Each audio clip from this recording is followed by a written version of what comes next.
Abdullajon chiqibdilar. Assalomu alaykum. Ke Abdullajon. Qaynanang yaxshi ko'rar ekan. Hozir ovqat suzmoqchi edim.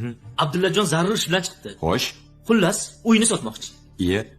Tushunmadim. Tinchlikmi Abdullajon? Oyimni zudlik bilan operatsiya qilishimiz kerak ekan.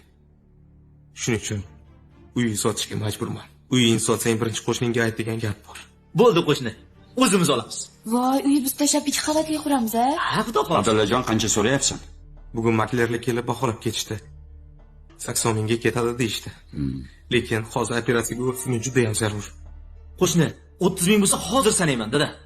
O'zimiz olamiz. Qani boy? Puling bormi? 30 ming olib chiqchi. Hozir, yur onasi.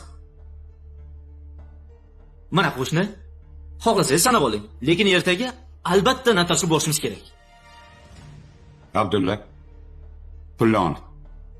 Oling. Topganingni berarsan. Dada? Bermasang ham mayli. Dada? Vaqt ketkazma. Tur o'g'lim. Tur. Bor, onangni davola. Dada bu nima deganingiz? O'chir ovozingni.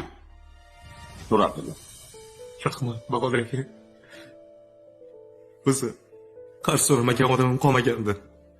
Dada, bekor qildingiz shu ishni. Biz unga qarz beradigan qarindoshimizmi? Yo akasimanmi, yo ukasimanmi? Shartta uyni sotib olish kerak edi, bo'ldi.